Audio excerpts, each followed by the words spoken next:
سب سے امپورٹنٹ چیز کیا ہے؟ آپ مسلمان ہیں، الحمدللہ، کبھی آپ نے کوشش کی اسلام سیکھنے کی؟ گھر میں آپ کو اسلام مل گیا ان اولیاء کرام کے صدقے، کبھی جاننا چاہا کہ اسلام ہے کیا؟ اسی لیے میں کہتا ہوں علماء کرام کی موجودگی میں، اور یہ علماء آپ کو نصیحت بھی کرتے ہیں، آپ کی اصلاح بھی کرتے ہیں، مگر کبھی آپ سنتے ہیں کبھی نہیں۔ یہ اتنا بھاری مجمع موجود ہے، لیکن اس میں 75% ایسے لوگ ہوں گے جن کی نماز درست نہیں ہو رہی۔ ایک تو آپ 5 وقت پڑھ نہیں رہے، یہ مجمع صرف جمعہ میں جاتا ہوگا، اکثر ہفتے میں ایک دن 1 گھنٹے کے لیے اللہ نے آپ کو پیدا کیا تھا، ہفتے میں 7 دن ہر گھنٹے عبادت کرو، اور آپ 7 دن میں 1 گھنٹہ کر رہے ہیں، اور 1 گھنٹہ بھی آپ جس نماز کو پڑھنے گئے ہیں وہ نماز صحیح نہیں ہو رہی ہے۔ آپ سوچتے ہیں کہ اللہ تعالیٰ دل دیکھ رہا ہے، آپ کے لباس کو نہیں دیکھ رہا ہے، آپ کے پاؤں کی انگلیوں کو نہیں دیکھ رہا ہے۔ اصلاح اس لیے ضروری ہے کہ آپ پہلی فرصت میں اپنے محلے کی مسجد کے امام سے یا کسی عالم دین کے پاس جا کر اپنے کو دکھائیے نماز پڑھ کے کہ ذرا دیکھ لیجئے میں اس طرح نماز پڑھتا ہوں، سجدے میں ہماری انگلی صحیح ہے کہ نہیں۔ وہ آپ کو بتا دیں گے، آپ کو خود احساس ہوگا کہ واقعی اب تک کی زندگی میں جتنی نماز آپ نے پڑھی وہ تو ہوئی ہی نہیں۔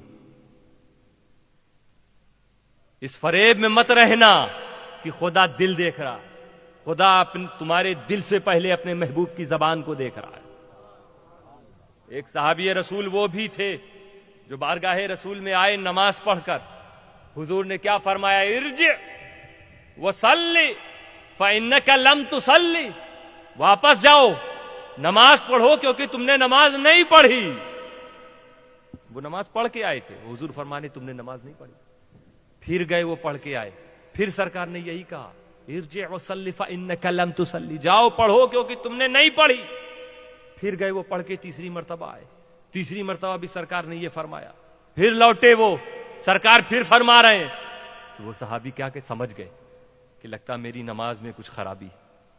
انہوں نے یہ نہیں کہا کہ یا رسول اللہ میں تو نماز پڑھ کے آ رہا ہوں، خدا دل دیکھتا۔ انہوں نے کیا فرمایا؟ یا رسول اللہ علمنی یا رسول اللہ، اے اللہ کے رسول مجھے نماز سکھا دیجیے۔ کبھی تم نے اپنے امام سے کہا؟ کبھی تم نے کسی عالم دین سے کہا؟ وہ صحابی جن کے مرتبے تک کوئی پہنچ نہیں سکتا، وہ فرماتے مجھے سکھا دیجئے۔ تب رسول نے بتایا کہ نماز اطمینان سے پڑھی جاتی ہے، رکوع کرو تو ایسے نہیں کہ کیا پھر کھڑے ہو گئے پھر سجدہ۔ کچھ لوگ سجدہ کرتے ہیں، سجدے میں گئے پھر ٹھیک سے بیٹھے نہیں کہ دوبارہ دوسرا سجدہ۔ یہ نماز کمپلیٹ نہیں ہے۔ رسول حکم دیتے ہیں کہ دوبارہ پڑھ۔ سجدے میں کتنی انگلی زمین پر لگی رہنی چاہیے آپ کو نہیں معلوم۔ کتنے لوگ ایسے ہیں جن کا دونوں پاؤں اٹھا رہتا ان کی نماز ہوتی ہی نہیں، یہ صرف اٹھک بیٹھک کر کے چلے گئے، ہفتے میں 1 نماز وہ بھی نہیں۔ کیسے مسلمان؟ اور آج ہم پریشان حال ہیں، ہم مصیبت زدہ ہیں۔ کیوں ہیں؟ یہ نماز تھی جو ہماری مصیبتوں کو دور کر سکتی تھی۔ رات بھر جلسہ سن کر سو جانا، اس سے نہ نبی خوش، نہ حسین خوش، نہ غریب نواز خوش۔